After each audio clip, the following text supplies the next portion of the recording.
Hey folks, Dr. Mike Israetel here for Renaissance Periodization and JPS. Going to talk to you guys about one of two topics that I'm going to be helping you guys with your continuing education. Today's topic is, hopefully if I did this properly you can see on your screen, periodization theory and application.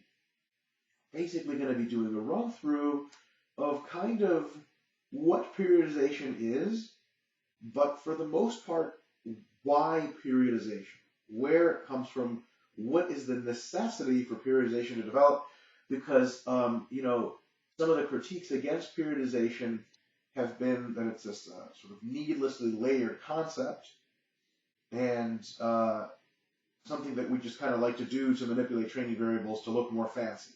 It's not. It comes from a distinct need and a distinct reality about training. So let's take a look at how that all plays out.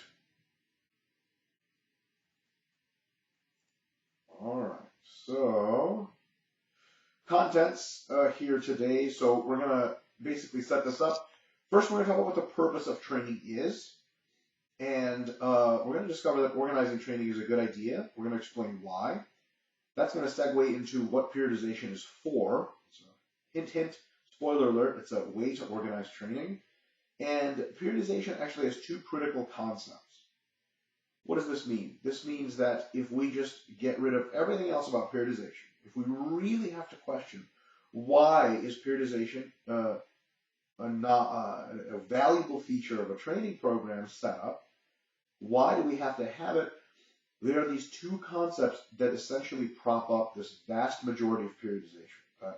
Because they exist, periodization is just a consequence of that, right?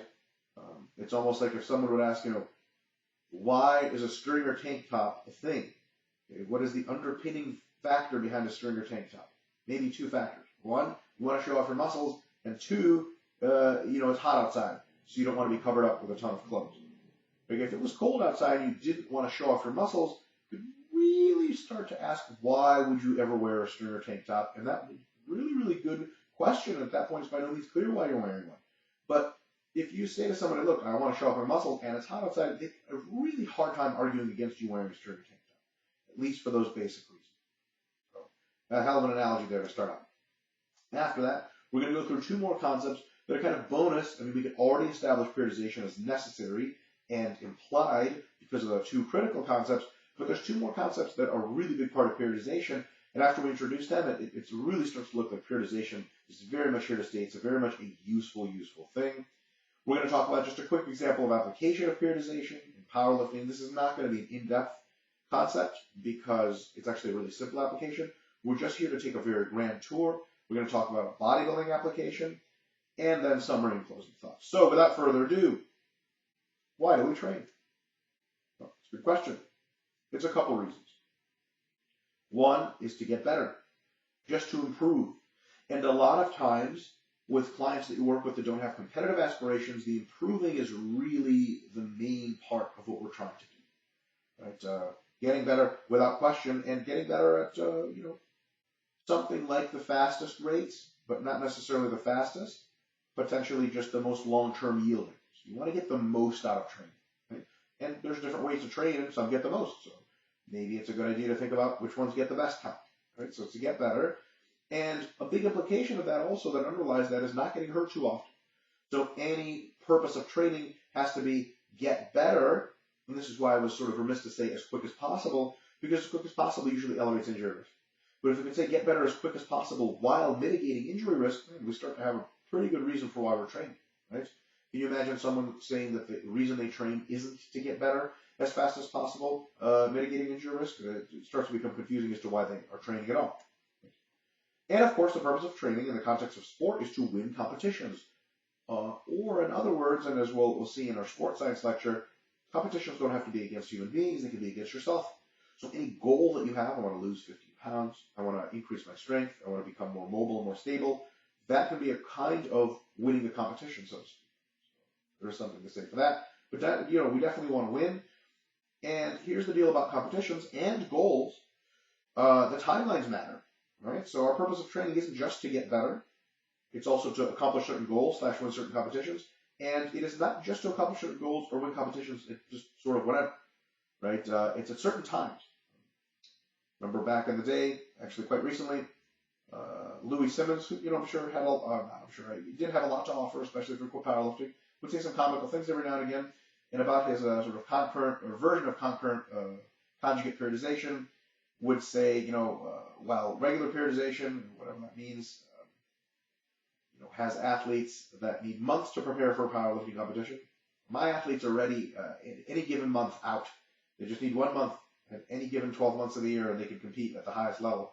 Well, it's kind of hilarious because you don't really do surprise competitions in powerlifting, and you don't really do surprise goals in body composition transformations or health or anything like that. It's not like, okay, now you need to get it now, right? It's usually you plan when you want to do this, and you have the time to do it. So now that you know sort of in advance when you want your goal to happen, let's say you want to be lean by date XYZ, all of a sudden we have an extra layering of the purpose of training, and the purpose isn't just to get better.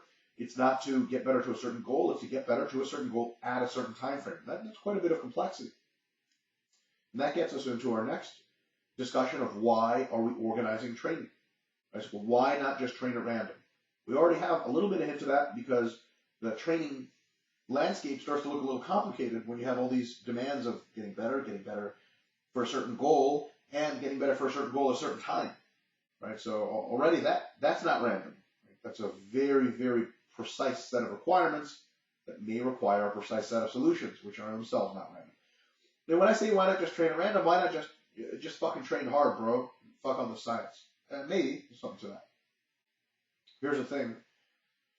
There's no process yet discovered that I'm aware of, and maybe some of you folks could correct me if I'm wrong, which doesn't benefit from organized training. And I maybe sort of used a misnomer there. Forget about training. We can expand this to organized approach. Right? When they're trying to launch rockets to the moon, they don't just do shit at random. Right? The engineer asks, the engine engineer asks the structural engineer, how much yield do you want out of the engines? How powerful do you want the engines to be? The structural engineer doesn't say just fucking as powerful as possible, bro. Right? That's ridiculous. Because if you make the engines too powerful, they break down the structure. The structural engineer has to say, well, here's our max structural capacity. Here's our safe zone limits. I want your engine to be not so strong that it goes up into those. Or if it is that strong, I want caps on its performance so that it doesn't do that.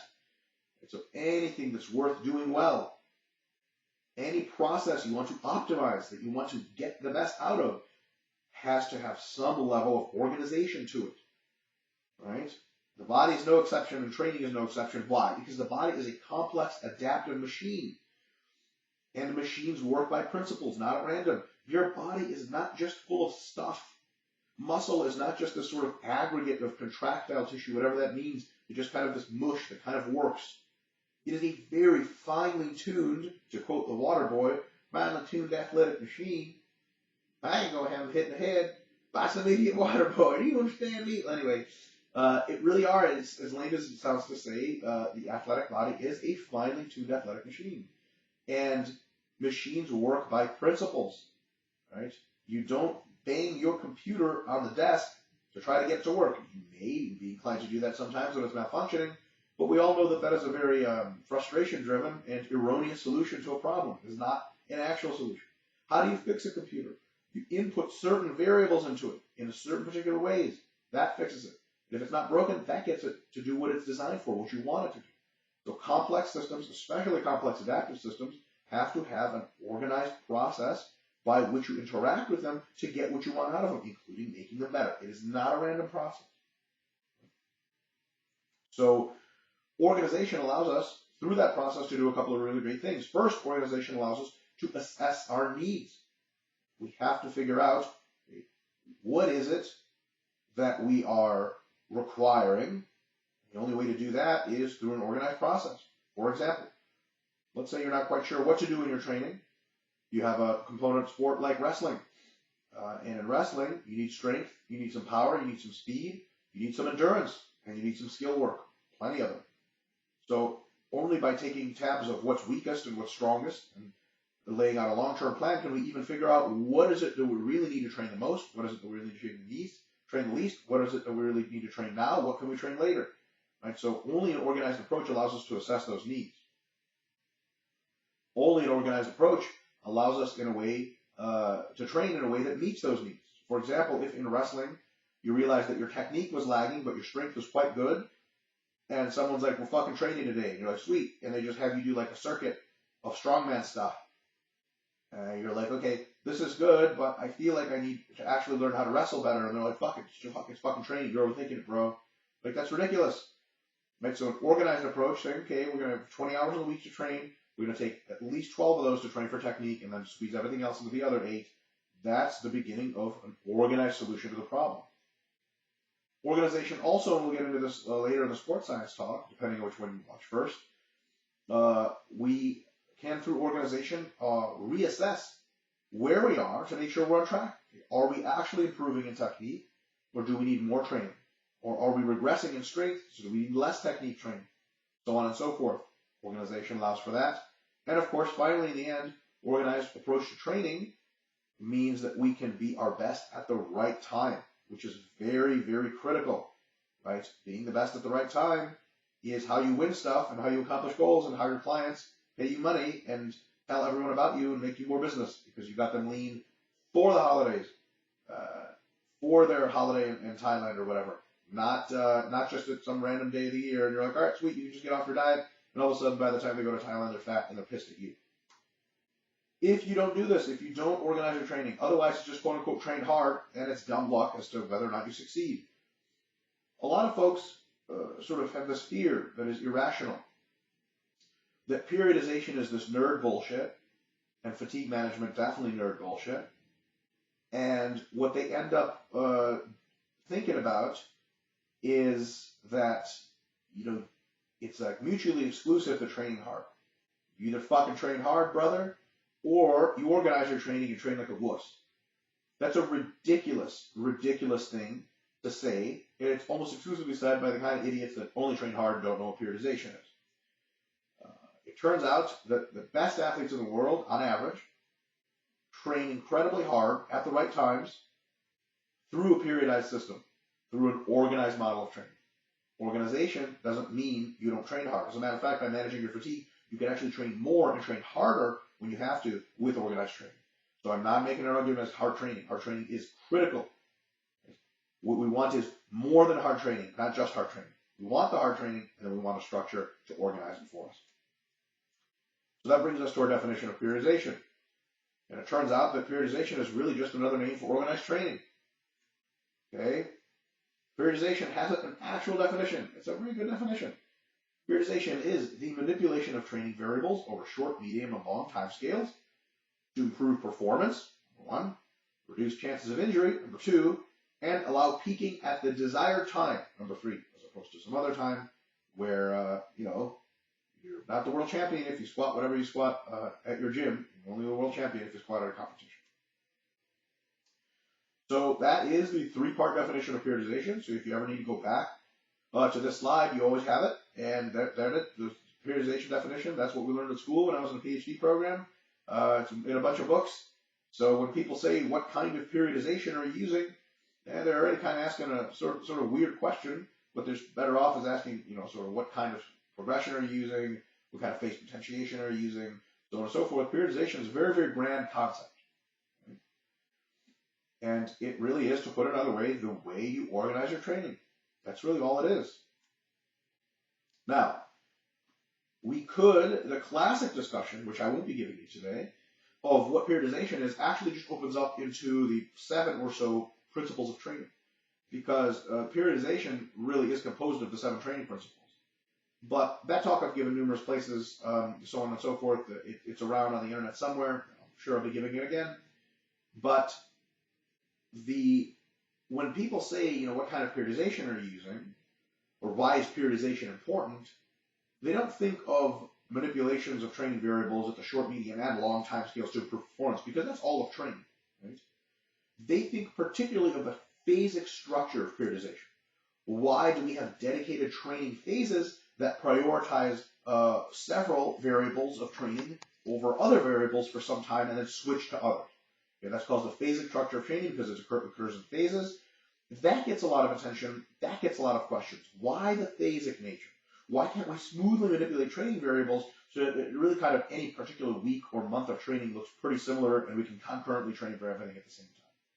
So the rest of this talk is really just addressing the phasic nature of periodization, which is a big part of it, but not exclusively the entire thing. So let's remember that, and let's take a look at why the phasic structure emerges. Remember, we didn't make it up as much as we realized it was a good idea, emerged from the organization of training. And it emerged from the organization of training predominantly with two critical concepts. These are the two critical concepts that underpin the phasic nature of periodized approaches. Why do we have phases?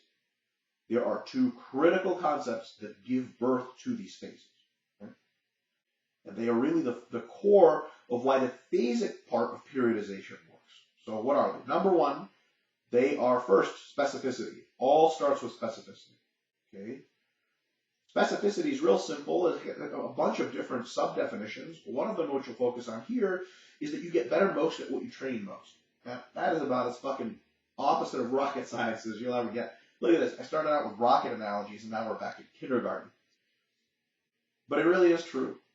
And a lot of people, for some reason, misses them entirely. But most people do know that this is a fact. You get better most at what you train the most. Super important concept. So if we want any certain quality to improve in our sport preparation or in our physique transformation or strength training, we want to train a whole lot of that quality. Easy. Now, there's another implication there, that if you train a whole lot of that quality, you can't train other qualities nearly as much. So you kind of have a choice to make, potentially, what you want to train now versus later, so on and so forth. Second, quality. I'm using the sub-principle here from my principles lectures. It's something very complicated sounding, but I'll break it down. It's actually super easy. It's called adaptive decay. The big implication, there's a lot of implications from adaptive decay. The one we're looking for here, which is the second critical concept, is that you can keep most or all of what you've gained in training when you specified that particular adaptation by doing much less than what you did to get it. So here's a very, very, very important point.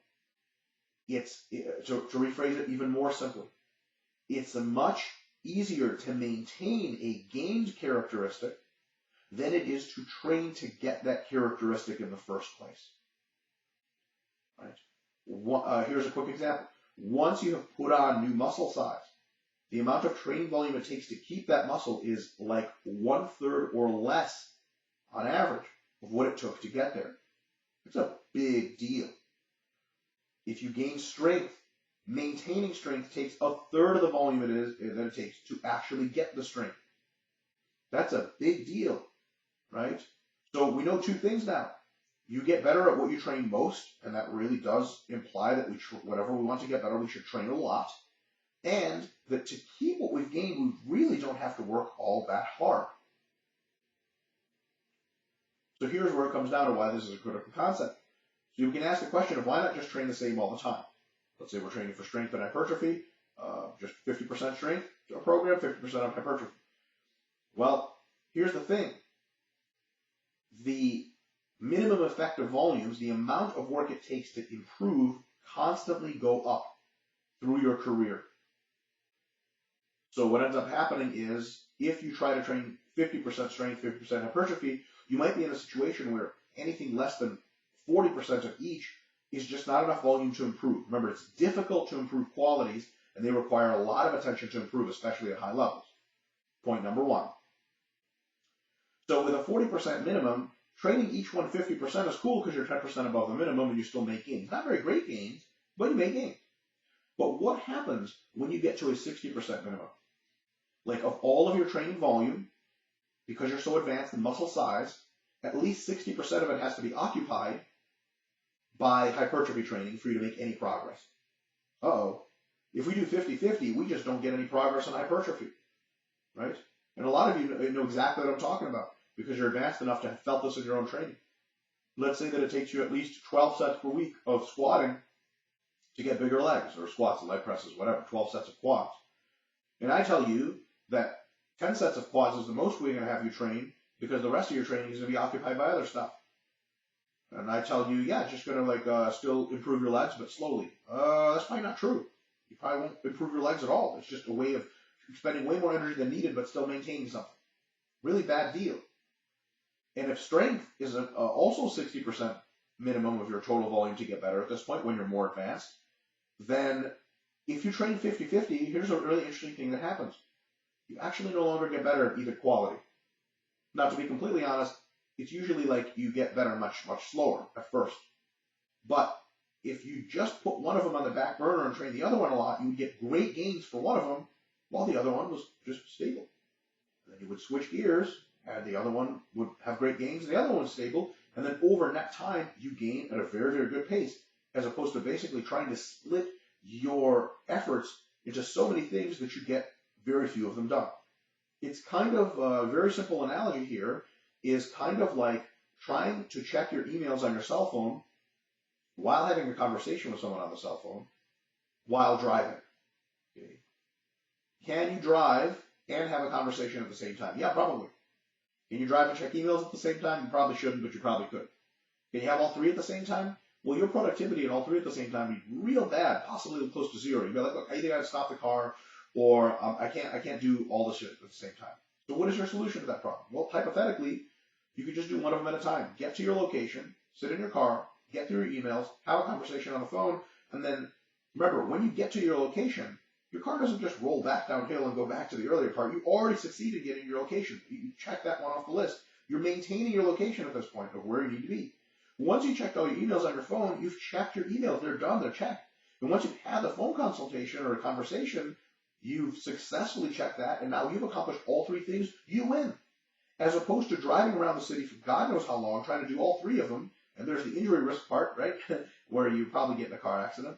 But basically, your only specificity demands that you're really only your best if you're doing something, maybe not by itself, but certainly not with a ton of other extra stressors. And the adaptive decay is implying to us that if we get something done, it sticks around. It doesn't just recede on us. So we don't always have to do it to keep it up. You don't always have to check emails every minute of the day. To keep up with them a couple times a day or once a day is just fine. Here's where the analogy really gets kind of cool, is we can even use the advancement in training age analogy. We said that, as you get better, as your training age advances, your minimum effective volume starts to creep up on you, and you can no longer get gains just by training everything, because the minimum effort to get better at any one thing crowds out everything else. That's actually an exact analogy with driving, talking on the phone, and emails. So, driving. If you are driving in a very simple way, like just down the freeway, one exit, and you know the road, and everything's good, then, it's very beginner level driving, and you can do it probably by doing two of the other things at the same time, or all three of them at the same time, right?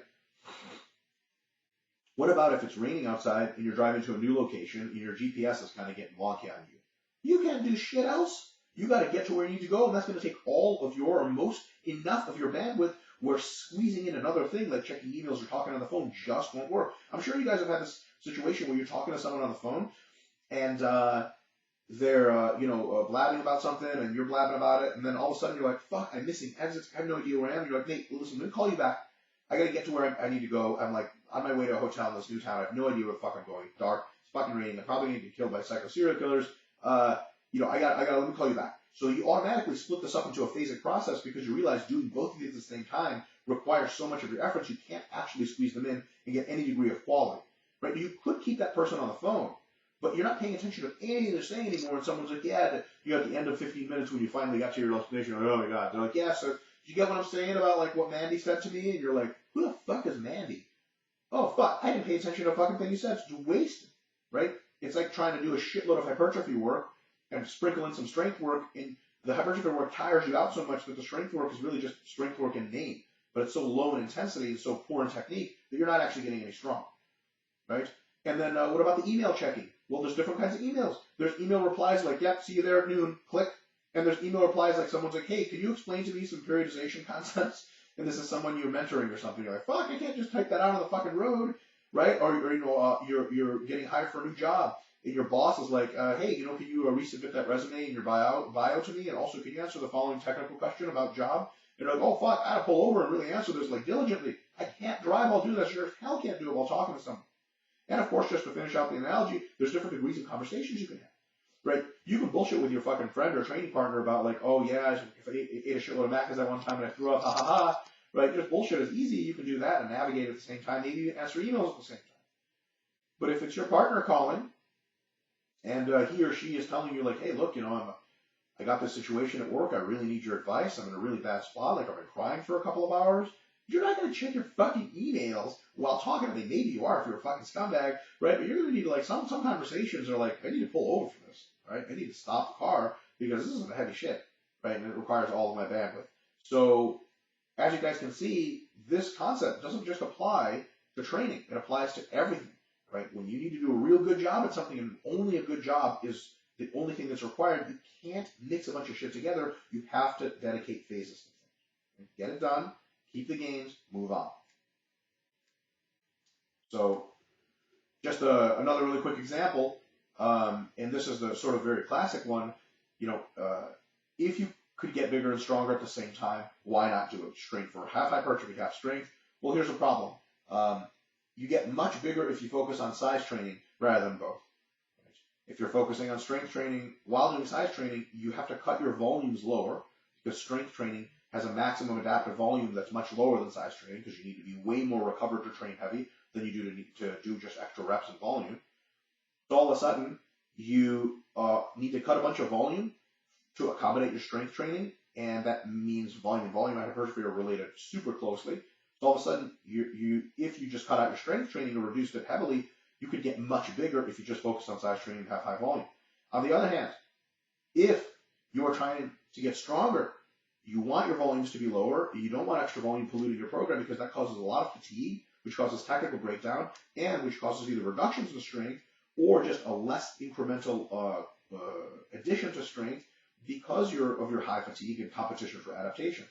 So all of a sudden, if you really want to get stronger, you get much stronger if you focus on strength training rather than do both. So the solution there is to do your size training for a couple of months, get the size, then later get the strength, and remember, you keep the size, and it'll just slip away, and then, so you take those big muscles, you make them stronger, and all of a sudden, at the end of that process, you get the best of both worlds, as opposed to just a shitty combination. Right? And of course, just to point this out, I already covered it, this is more true the more advanced you get. So as the separation between your maintenance volume and your minimum effective volume starts to widen out. So your maintenance volume usually stays really low, but your minimum effective volume climbs throughout your training career. Right? So someone can't really say, well, if you just do 50-50. Well, if you do 50-50, your both volumes land right between your maintenance volume and your minimum effective, which is another way of saying you're still getting maintenance as a result because it's below your minimum effective volume, but at the expense of just needless amount of fatigue. So if you're going to train for both hypertrophy and strength, and you know that training for both at the same time equally is below the MEV for both, and you push one to MEV, you might as well have to just put the other one all the way down to MV because that'll save you a ton of fatigue. You won't exceed your total MRV, and everything will be golden. So there's your two critical concepts. Just a real quick point. It says here this is more true the more advanced you get as your MV to MEV difference elevates. So we can see automatically a very interesting implication for periodization, especially the phasic component of it. It is much more relevant and beneficial to the advanced individuals than beginners, and even than intermediates. So as you're intermediate, through your intermediate lifetime, it becomes more and more important to start focusing on periodization, which is another way of saying that when you're a beginner, periodization is not super important, especially with a phasic structure. It's just not, I'm not going to lie to you. So when you begin training, just training hard or smart is just a very good thing. It's very easy, it's straightforward, just train. Whatever you want to train for that. If you want to train for something else, train for that too. But you'll get to a point in your career where it becomes incrementally less beneficial to do that, and then it'll become difficult to do that, and then it'll become sort of impossible to get better any three things, and you might just have to pick two. And then you might just have to pick one while keeping the other things on the back burner. Some of the discussions about periodization in the literature is really funny. They result in interesting social media discussions where, people who've been training for 2 years are like, yeah, I just don't see the point of periodization. Well, no shit, you dumb motherfucker, this shit's not for you, right? But when an athlete trains, when people sort of have these, I don't want to say cockamamie, but people say, like, you can totally train for strength and hypertrophy at the same time. It's totally not a problem. They'll put this out, and they themselves maybe training for 4 or 5 years, and not very hard, with a lot of breaks on and off. They'll say it's totally fine to train for strength and hypertrophy. At the same time, you actually talk to advanced powerlifters and weightlifters and be like, do you think that's true? And they're like, Jesus Christ, of course it's not true. That's insane. Like, I would love if that was true, but it's just not fucking possible. Right? To stand efforting, prepare for a bodybuilding show and a powerlifting meet at the same time, he'd look at you like you're nuts if you said that that was a good idea. Right? But for beginners, it is a fine idea, so let's just keep that in mind. Now, a couple of bonus reasons to periodize. First bonus reason, phase potentiation. And here's an example. It turns out that order matters in how you structure your phases. So because we're splitting up our training already into phases, the phasic sequence matters, because some people will say, yeah, periodization is fine. You definitely need to pick if you're going to train for one quality or another for the most part, but you can just train for one, train for the other, train for one, train for the other. It doesn't really matter how you sequence the phases, because you just get better over time. Almost, right? So let's say that we want to train a big muscle. It's already big, and we get it stronger. At the end of that process, we have a big tissue size, right? What we want. And the best neural strength, the best nervous system strength, because the strength training trained that part last. So we have this big muscle that's really well innervated, or basically the nervous system can use it super well, and that gives us the biggest and strongest muscle at the same time. Now let's say we switch the phases around. Let's say we got a smaller muscle strong first, and then we trained it to get bigger after. Well, training for size and sets of 10 and so on and so forth doesn't optimize the nervous system and technique for producing as much force. So now you have a big muscle, just the same size at the end of that process, but it's kind of mushy. It's kind of doesn't produce as much strength as you would think. So at the end of that process, if we reverse the phases, if we don't go size strength, but we go strength size, at the end of that process, we're actually not optimizing our strength. We don't have the biggest, strongest muscle we could if we reverse the phases. So order matters. Right? But that's a big thing about order mattering, is that when we get into a more advanced periodization and sequencing, we have to really figure out how order matters and make sure we align it perfectly, because if you screw that up, another really big problem comes up, and that is a peaking timeline problem. So you need to be good on a certain date, not a day earlier, not a day later. Really, really, really important. And as you can see, if you need to be good on a certain date, being your biggest and strongest on that date as opposed to just your biggest starts to be really important. So not only does order matter for getting you better in the long term, order definitely matters to get you better on a particular date, right? So timing of the peak matters, right? Almost everyone, even folks that are just train hard, recognize the value of some kind of peaking phase, right? Some kind of special activities in the last several weeks before a competition, which lets you peak to your best. Almost everyone agrees that that's definitely a good idea, even if the rest, they say it can be just whatever, right?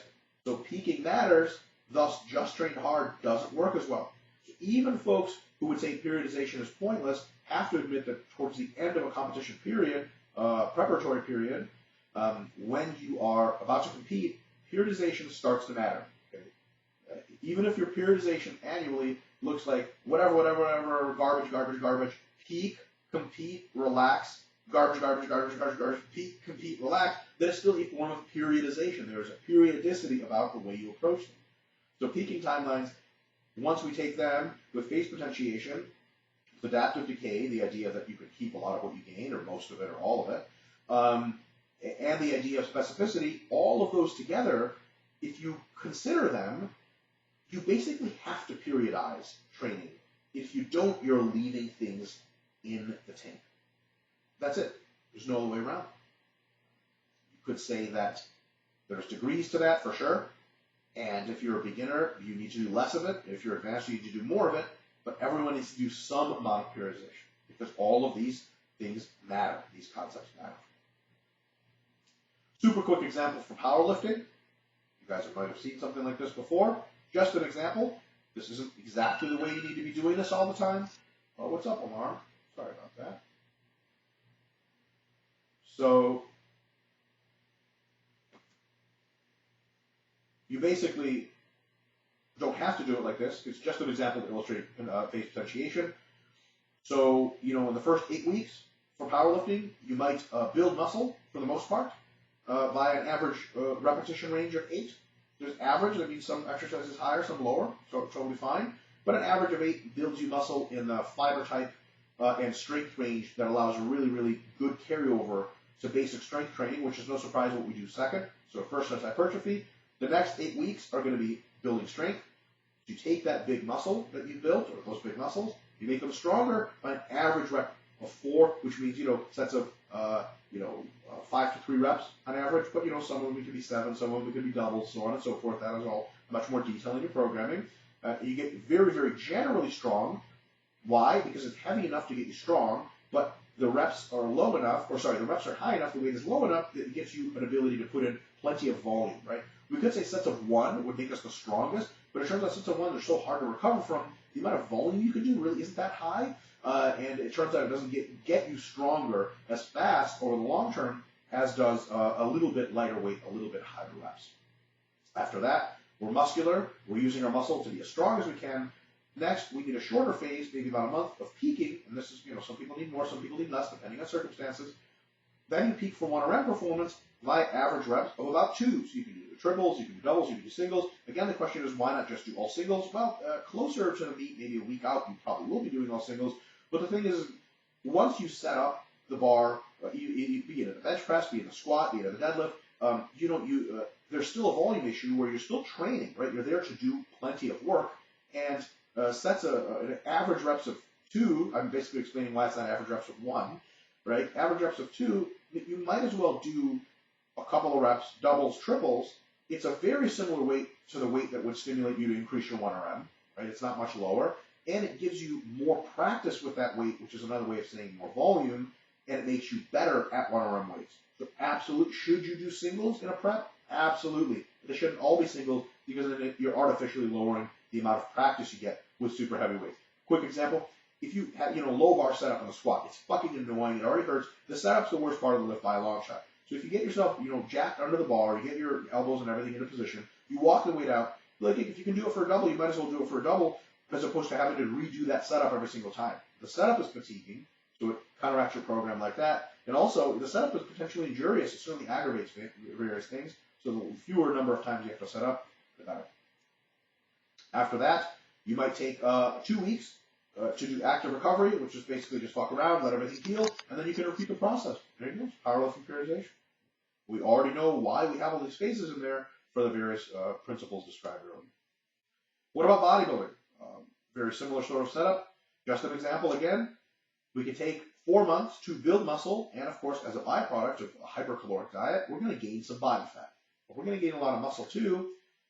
We're going to take 1 month to maintain the new weight and reduce fatigue by reducing training volume, and sort of resensitize to training volume so that our bodies work again. And after that, we're going to sink back in for a couple of months of fat loss, and we're going to try to keep our muscle. And at the end of that process, we're going to be very lean, we're going to be very muscular, we're going to compete, and then we can repeat the process, right? So we have a sort of a 3-phase approach of it. Does it get more complicated? Absolutely. Right? Our latest book on this is the Mini Cut Manual. It actually goes through the entire sequence of phases in a bodybuilding prep. It's way more than 3, but these 3 phases are the quintessential cornerstones that we just do more of them in a more complicated structure. But this is a good example of sort of the foundational element of periodization. And remember, let's just do a quick analysis here. Why not just do everything at the same time? Why not just fucking train hard and get fucking lean and put on muscle? Well, here's the thing. And this is probably even a better example of powerlifting. Building muscle is optimized in a hypercaloric diet. I mean, it's not even close as to how much more muscle you grow in a hypercaloric diet. But a hypercaloric diet will almost always gain you body fat. So if we say, okay, we want to build muscle, right, but lose fat at the same time, I mean, that's just a really terrible idea for anyone that's not a beginner or just started using drugs or something like that. So by splitting it up into distinct phases, we have say, okay, we're going to build muscle first, then we're going to lose the fat but keep the muscle. Remember that adaptive decay, and then it's going to be the best of both worlds. It just takes a little time. And then that third phase or the second phase that we squashed in there is building muscle, and a hypercaloric diet for multiple months. It generates a lot of fatigue. It generates a lot of adaptive resistance to high volumes. So we need to sort of deal with that. It's kind of like a cleaning the kitchen sort of thing before we cook another meal. right? So it's kind of like months 1 through 4, we cook the main course. Month 5, we clean the kitchen to prepare for making dessert. And month 6 through 9, we make dessert. But if you try to make dessert and cook the main course at the same time, it's going to be a fucking disaster. You need to mix your pasta with your ice cream. That's nonsense. You can't do both. You're one chef. You can't do both well at the same time. You want a good dessert, you got to do all your energy into that. You want a good main course, all your energy into that. And of course, the two need to be separated, cleaning various appliances, so on and so forth. And then you can repeat the process. Sweet. All right, so closing out here, a quick summary and closing thoughts. A lot of people will say, when they say what kind of periodization are you running, they'll have this idea in their head. They say, periodization is hypertrophy, strength, peaking. That's what periodization is. No, that's just an example of periodization. That's not only what periodization is. Periodization is not just work capacity, strength, power, which is a form of athletic field sport periodization. And periodization is not the endurance athlete's version of aerobic base, then high intensity, then race pace. Those are just examples, right? Periodization, at least in the context in which we talked about it today, is the organization of training into phases that just plain old make more sense than not having phases, right? It's doing certain things at certain times to make the long-term result best, safest, and when we need it to happen, right? If you think of periodization like that, you can design your own periodized plans for your own needs or the needs of your clients. In other words, we don't sort of invent periodization. Periodization is something that emerges to us as a good idea to do. And if you want to learn more about this stuff, check out RP+. You just go to Renaissance Periodization, and there's a link for RP+. We have a ton of videos, basically college-level courses, and hours of video, Q&A, webinars, all really good stuff, just for $10 a month. So that's my salesy part of the talk. And JPS, folks, thanks for having me so much, and I'll see you guys in another lecture.